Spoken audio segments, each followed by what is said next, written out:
Now, he's one of the biggest names in music and the creative force behind a host of hits. But the writer, producer and singer Pharrell Williams has also made headlines for more controversial reasons.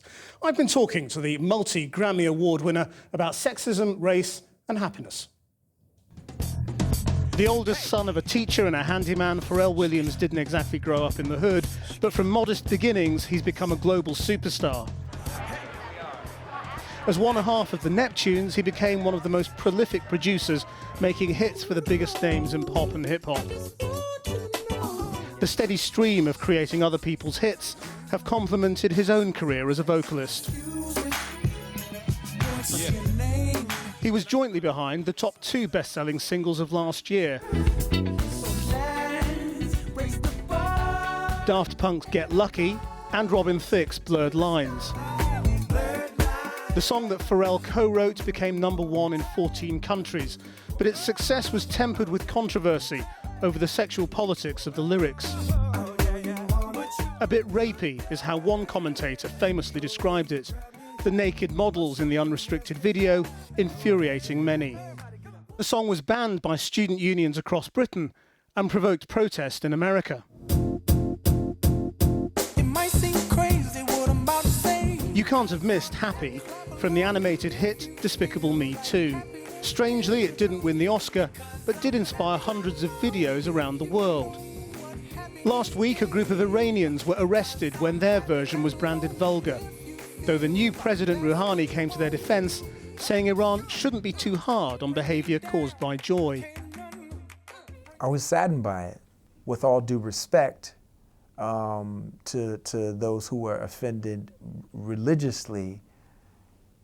I myself didn't see anything that was sexually suggestive. I mean, the funny thing is that the president of Iran, Rouhani, appears to agree with you with his response. And he seemed to think the same thing. But obviously there's a whole constituency and the religious leadership there who feel differently. Right. I mean, what would your message to them be? My message to them would be, humbly, if I was able to say anything, it would just be, man, we need to find common ground to where, like, where people can express their seemingly harmless versions of expression without being, persecuted. I think the thing is, there's something about that song, isn't there? That is a very emotive song. Right. And you have this ability to write songs that make you feel in a particular, that are uplifting. Right. How do you do that? Well, I think that's a matter of opinion. I think it's a very nice compliment. Because as you see, not everybody liked it. I don't know that, like, the song was meant to rebel against anyone. It's just a suggestion. Clap along if you feel like happiness is the truth. And I do. I feel like happiness is the truth, and I feel like it's something that should be ubiquitous. If smiling was so much more in vogue than, like, shooting off missiles and,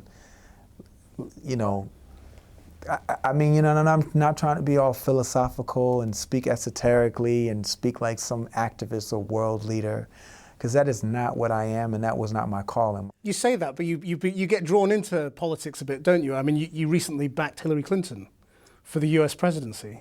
Yeah, well, I don't know if I was backing her or if I was just expressing myself. It was just an opinion, it's an opinion. I'd love to see a woman run the country. What difference do you think a woman in charge would make? Historically, I mean, this world has been run by man, and what would a world be like if 75% of our world leaders, our presidents and prime ministers, were female? What would that world be like? We don't know because we haven't given it a shot. We're too busy telling them what they can and can't do with their bodies, or we're too busy, not allowing them to make the same amount of money that a man makes. I'm like, producer dude, likes to make music. I love women, and I just feel like, when given the opportunity to make my album, that was one of the things I needed to touch upon. So it's something that I'm touching upon. I'm not running for office. I'm not trying to be Mr. Activist guy. I've been asked, am I a feminist? I don't think it's possible for me to be that. Really? Why? I'm a man. A man can't be a feminist? I mean, it kind of does. It makes sense. It makes sense up until a certain point, But what I do is I do support feminists. I do think that there's injustices, there are inequalities that need to be addressed. Seeing as you bring it up, I mean, look, isn't there something slightly at odds with what you're saying, with what you've done in last year's biggest selling record, Blurred Lines? Well, what would that be? Well, I mean, you know, who wrote I Know You Want It? Was that you? Yeah, sure.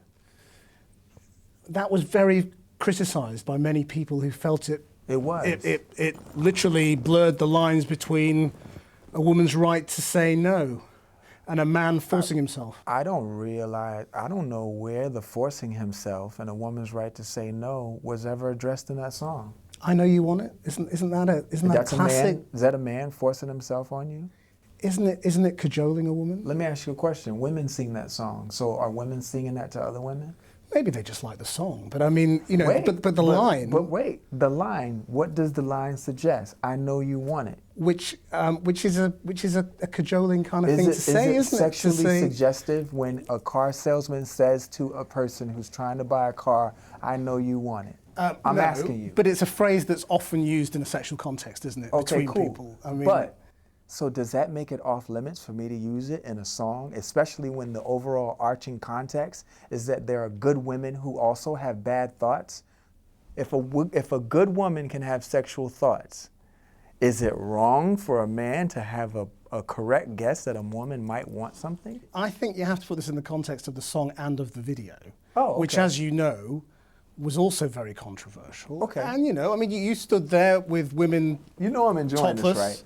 Yeah, no, well, good. I mean, and so am I. I mean, okay. Look, you were standing there with women cavorting around you with no clothes on. Right. There was a power dynamic going on there, wasn't there? These women are there to please you. Oh, they were?